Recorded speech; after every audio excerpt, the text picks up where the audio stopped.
अस्सलाम वालेकुम students, my name is Ali Jain और आपका अपना चैनल फिजिक्स वर्ल्ड के साथ मैं हाजिर हूँ। आज एक बहुत इंटरेस्टिंग टॉपिक है कि एरिया जो होता है वो वेक्टर क्वांटिटी होती है या स्केलर क्वांटिटी होती है। तो क्लास 10 तक आप एरिया को स्केलर ही पढ़ते हैं, लेकिन जब आप एफएससी में आते हैं तो एरिया क्या हो जाता है, वेक्टर क्वांटिटी बन जाता है। तो वेक्टर क्वांटिटी एरिया क्यों है वो आज हम डिस्कस करेंगे। तो सबसे पहले छोटी सी बात कि वेक्टर जो क्वांटिटीज होती हैं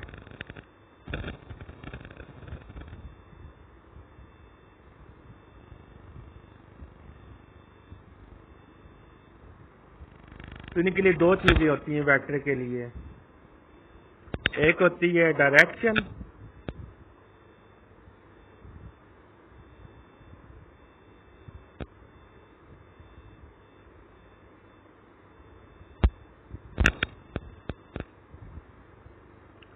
और एक होती है मैग्नीट्यूड।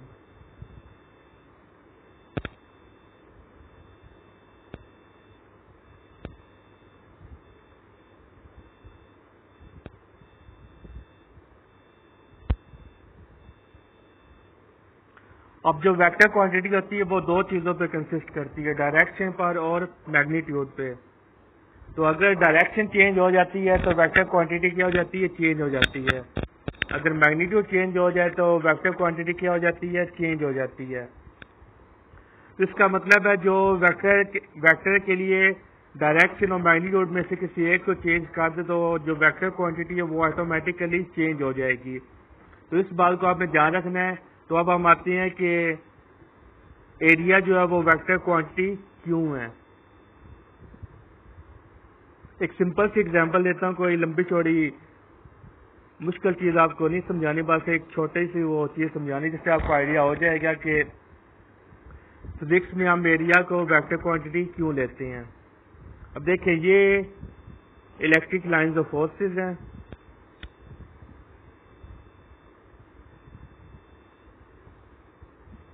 और ये एक एरिया पड़ा हुआ है। अब देखिए, ये एरिया जो है पहले यहाँ पर पड़ा हुआ है, तो ये जो lines of magnetic lines of force ये गुजर गई।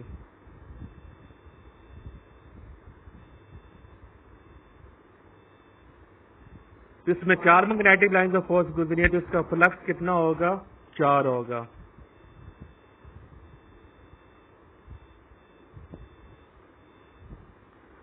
अब इसी ये जो केस है इसी को लेके चलते हैं।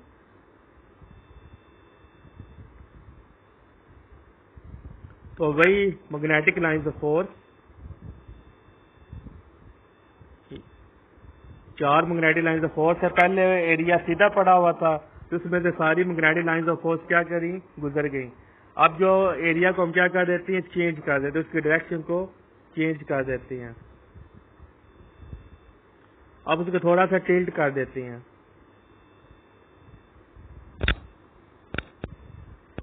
जब उसे थोड़ा सा टिल्ट करते हैं तो पहले चारों की चारों मैग्नेटिक लाइंस ऑफ फोर्स गुजर रही थी। अब पॉसिबल है कि मैग्नेटिक लाइंस ऑफ फोर्स एक ना गुजरे और ये 3 गुजर जाए। तो यहाँ पर दो मैग्नेट जब उसे टिल्ट करेंगे, पहले वो मैग्नेटिक लाइंस ऑफ फोर्स के परपेंडिकुलर पड़ा था तो सारी की सारी गुजर गई। फिर आप इसकी डायरेक्शन को चेंज कर दिया, फिर थोड़ा टिल्ट कर दिया, तो फिर आप मैग्नेटिक लाइंस ऑफ फोर्स कितनी गुजरी हैं, 2 गुजरी हैं। तो अब फ्लक्स कितना होगा, 2, क्योंकि फ्लक्स क्या होता है, the number of lines passing through the unit area.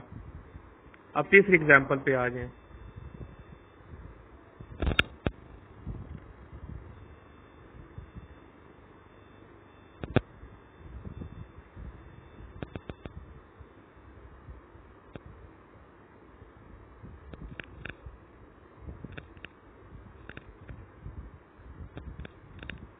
तो अब हमने इसको क्या कर दिया है, पहले परपेंडिकुलर था, अब मैग्नेटिक लाइंस ऑफ फोर्स के हमने क्या कर दिया, पैरेलल कर दिया है। तो इस केस में मैग्नेटिक लाइंस ऑफ फोर्स कोई भी गुजरेगी नहीं, इसके ऊपर से गुजर रही हैं लेकिन इसके अंदर से नहीं गुजर रही, और ये 2 लाइंस इसके ऊपर से भी नहीं गुजर रही।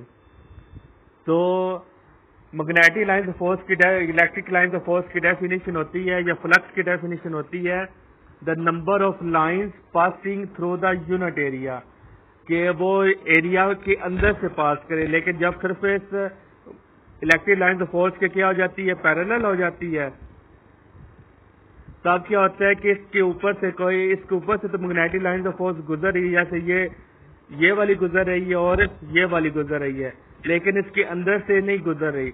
तो इसका मतलब है कि जब भी हम डायरेक्शन को चेंज कर रहे हैं तो मैग्नेटिक जो फ्लक्स है वो भी क्या हो रहा है, चेंज हो रहा है। तो यहाँ पर जो फ्लक्स होगा वो 0 होगा।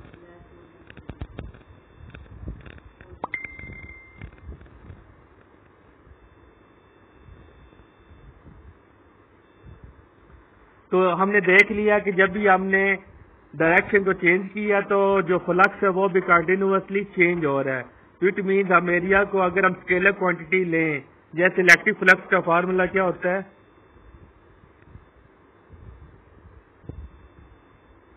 फ्लक्स का फार्मूला अगर हम ये लें, ये इलेक्ट्रिक लाइन्स ऑफ फोर्स हैं,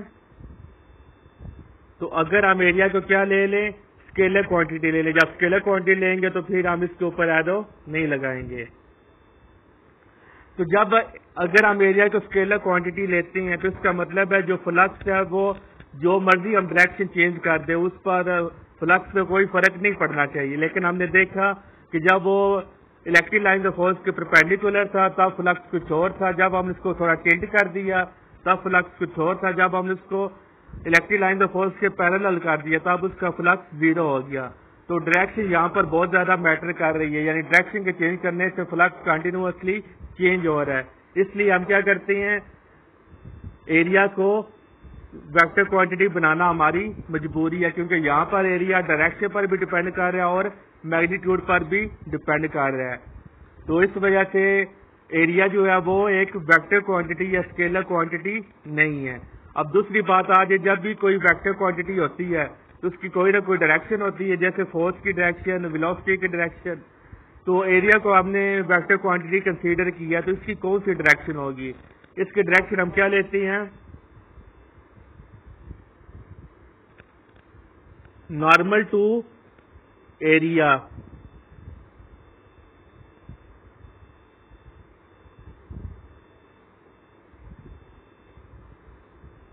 तो नॉर्मल टू एरिया का मतलब क्या, नॉर्मल का मतलब क्या होता है, 90 डिग्री का एंगल। तो इसका मतलब है कि ये एक हमारे पास सरफेस है, यानी कि वेक्टर है, सरफेस एरिया है। तो अगर हम इसको हमने क्या कंसीडर किया, एरिया को वेक्टर क्वांटिटी कंसीडर किया है, तो इस वेक्टर की हमने डायरेक्शन को कैसे शो करेंगे, हम क्या करेंगे, सरफेस पे नॉर्मल ड्रा करेंगे। नॉर्मल का मतलब है कि इसके ऊपर एक स्ट्रेट लाइन ड्रा करेंगे जो इसके सरफेस के साथ कितना एंगल बनाए, 90 डिग्री का एंगल बनाए। तो ये हम कहेंगे कि ये वेक्टर एरिया की क्या होगी, डायरेक्शन होगी। इसे हम कहते हैं वेक्टर एरिया भी कह सकते हैं, नॉर्मल टू एरिया भी कहते हैं। अब दूसरा सवाल ये है कि डायरेक्शन जो है वो नॉर्मल टू द एरिया क्यों लेते हैं, कोई और डायरेक्शन क्यों नहीं लेते। जैसे कि ये एक सरफेस है,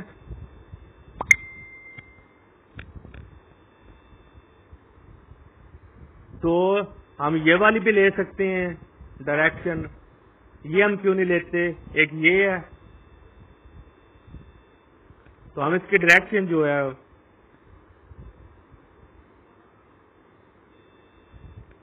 वो ऐसे भी ले सकते हैं।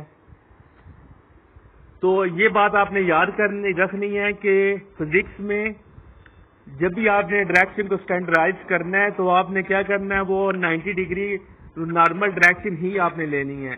नॉर्मल डायरेक्शन लेनी क्या होती है, इजी होती है।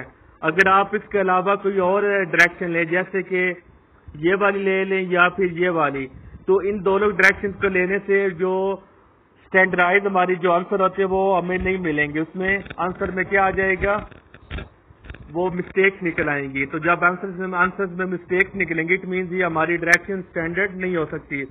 अगर आप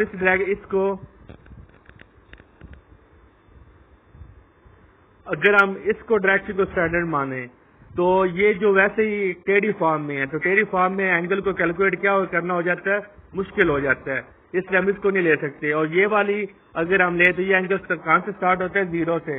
तो जीरो से एंगल को स्टार्ट करना ये भी स्टैंडर्डाइज हम इसको नहीं ले सकते। तो जब भी आपने डायरेक्शन स्टैंडर्डाइज लेनी है फिजिक्स में तो आपने हमेशा 90 डिग्री ही लेनी है, नॉर्मल टू द सरफेस लेनी है। अब इसके एग्जांपल लेता हूँ कि नॉर्मल लेने से हमारी वो क्वेश्चन हमारा सॉल्व होता है कि हर केस में कि ये वाली डायरेक्शन लेने से सॉल्व होता है। तो इसकी ये एग्जांपल देख लें।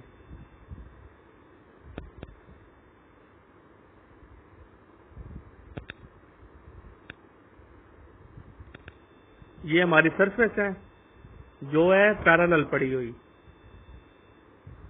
तो मैंने अभी आपको बताया था जब सरफेस पैरेलल होती है तो इसके अंदर से कोई इलेक्ट्रिक लाइन ऑफ फोर्स नहीं गुजरती बल्कि इसके ऊपर से गुजरती हैं। तो हमें वो फील्ड लाइंस चाहिए जो इसके अंदर से गुजरे ना कि इसके ऊपर से। तो यहाँ पर भी मैंने 4 electric lines of force draw की, 2 इसके ऊपर से नहीं गुजर रही, 2 इसके ऊपर से गुजर रही हैं। तो यहाँ पे फ्लक्स क्या होगा, और अगर हम इसके डायरेक्शन को ये वाली डायरेक्शन लें तो अगर हम ये वाली डायरेक्शन लें एरिया की तो हमारे पास फार्मूला क्या होता है, phi is equal to E vector. तो जो जब इसको डॉट को रिमूव करते हैं तो फिर क्या आता है, ई ए कॉस थीटा। और जो थीटा होता है ये एंगल किसके दरमियान है, ये angle electric line of force के दरमियान है और नॉर्मल टू द एरिया के दरमियान है। ए का मतलब क्या है, यहाँ पर वेक्टर है तो वेक्टर का हमने वो डायरेक्शन के साथ उसका एंगल हमने वो लेना है। जैसे ये हमारी सरफेस है, ये जो येलो है, तो हमने जो एंगल लेना है वो सरफेस के साथ एंगल नहीं लेना बल्कि सरफेस का जो हम नॉर्मल ड्रॉ करेंगे, जो इसकी डायरेक्शन को ड्रॉ करेंगे उसके साथ हमने एंगल लेना है। तो अगर हम अब इसका सरफेस का जो हमने, अगर मैंने आपको एग्जांपल लिया कि ये जो सरफेस है अगर हम इसका एंगल यो इस तरह का अगर हम इसको कंसीडर करें कि इस सरफेस की जो डायरेक्शन है वो इस तरह है, इसको अगर हम स्टैंडर्डाइज मान लें तो फिर आंसर क्या आता है कि ये इलेक्ट्रिक लाइन ऑफ फोर्स भी इधर इस साइड जा रही हैं और ये जो हमारी डायरेक्शन है जो जिसको हमने अभी के स्टैंडर्ड कंसीडर किया वो भी इस साइड ही जा रही है, दोनों की डायरेक्शन सेम है तो एंगल कितना होगा, 0 डिग्री।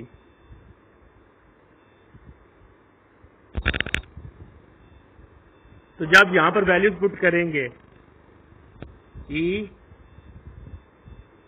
ए कॉस 0 और cos 0 किसके इक्वल होता है, 1 के। तो यहां पर हमारा आंसर क्या आ रहा है, ई ए, और ये मैक्सिमम फ्लक्स है। तो इट मीन्स अगर हम डायरेक्शन को जो सरफेस की डायरेक्शन को हम 0 डिग्री जो हम स्टैंडर्ड माने तब हमारा आंसर ठीक नहीं आ रहा। क्यों नहीं आ रहा, क्योंकि इस फिगर को देखें तो इस फिगर के मुताबिक मैक्सिमम फ्लक्स पास करना चाहिए सरफेस में से, लेकिन हम देखते हैं कि इसमें से 0 फ्लक्स पास कर रहा है क्योंकि इलेक्ट्रिक लाइन ऑफ फोर्सेस के ऊपर से गुजर रही लेकिन इसके अंदर से गुजर नहीं रही, तो 0 फ्लक्स पास कर रहा है। लेकिन अगर 0 डिग्री के एंगल हम स्टैंडर्ड माने तो उसके मुताबिक मैक्सिमम फ्लक्स पास करेगा। तो यहाँ पर कंट्राडिक्शन होगी, इसलिए हम 0 को स्टैंडर्ड एंगल नहीं मान सकते। अब हम 90 डिग्री अगर हम स्टैंडर्ड एंगल माने तब क्या होता है,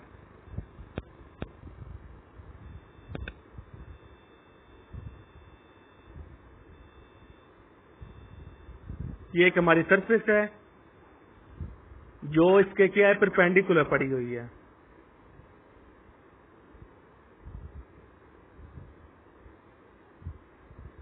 तो ये इलेक्ट्रिक लाइन ऑफ फोर्स गुजर रही हैं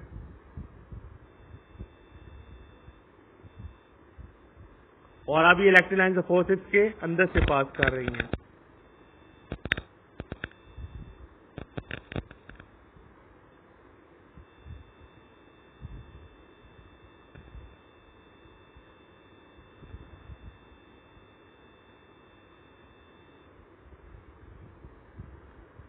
तो अब आपको सही समझ आ जाएगी। इसके अब इलेक्ट्रिक लाइन ऑफ फोर्स क्या है कि इसके अंदर से पास कर रही हैं। तो अब हम इसकी क्या करते हैं, डायरेक्शन को ड्रॉ करते हैं।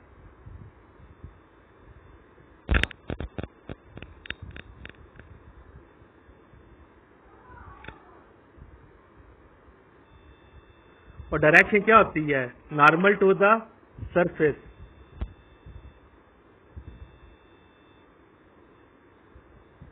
तो अगर हम इसके डायरेक्शन को ड्रॉ करते हैं तो ये हमारा क्या हो गया? नॉर्मल टू द सरफेस हो गया।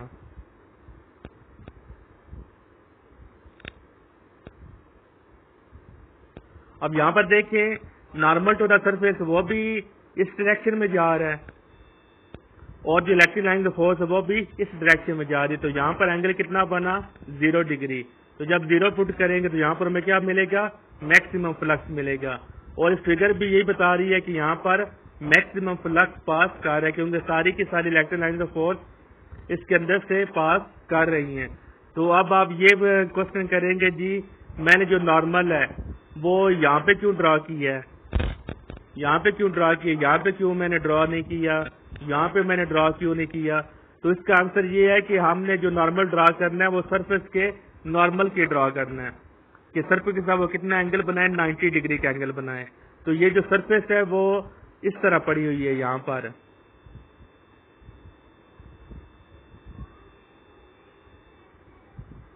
और ये सरफेस इस तरह पड़ी हुई है। और ये जो एंगल मैंने यहाँ पे ड्रॉ किया है, ये एंगल असल में आउट ऑफ द प्लेन आता है। यहां से जो है ना, ये वाला यहां से अगर ऊपर की तरफ 90 डिग्री का एंगल क्या बनाता है? इसके साथ बनाता है, और इलेक्ट्रिक लाइन ऑफ फोर्स भी इसी डायरेक्शन में जा रही हैं। तो इस वजह से मैंने एंगल को, क्योंकि मैंने इसके ऊपर ड्रॉ नहीं कर सकता, इसलिए मैंने क्या किया? मैंने यहाँ पे ड्रॉ कर दिया। तो अगर आप इमेजिन करें 3D जो फिगर है उसको, अगर आप इमेजिन करें कि आप इलेक्ट्रिक लाइन ऑफ फोर्स के उसके पैरेलल रखें, परपेंडिकुलर रखें इलेक्ट्रिक लाइन ऑफ फोर्स के, तो फिर जो उसका परपेंडिकुलर ड्रॉ होगा वो इसी डायरेक्शन में आएगा और वो इलेक्ट्रिक लाइन ऑफ फोर्स के साथ 0 डिग्री का एंगल बनाएगा। तो जब 0 डिग्री का एंगल बनाएगा तो फिर क्या होगा? हमारा फ्लक्स मैक्सिमम होगा। फिगर भी हमें यही बता रही है। इसका मतलब है अगर हम डायरेक्शन को 90 डिग्री स्टैंडर्ड मान ले तो फिर हमारा जो आंसर है वो भी ठीक आता है, और एक्सपेरिमेंट का आंसर भी, वो भी दोनों आंसर जो होते हैं वो मैच करते हैं। तो होप तो आपको समझ आ गई होगी कि एरिया को हम वेक्टर क्वांटिटी कंसीडर क्यों करते हैं। तो अगर आपको किसी पॉइंट की समझ नहीं आई तो आप कमेंट में उसका वो मुझसे पूछ सकते हैं। आप मुझे फेसबुक पर भी फॉलो कर सकते हैं। तो अगर आपको मेरी लेक्चर की समझ आई है तो फिर मेरे चैनल को सब्सक्राइब कर दें, बेल आइकन को प्रेस कर दें ताकि मेरी हर आने वाली वीडियो आप तक जल्दी पहुंच सके। और इस वीडियो को लाइक कर दें, शेयर कर दें और कमेंट कर दें, और अपने दोस्तों से शेयर भी कर दें। Thank you very much.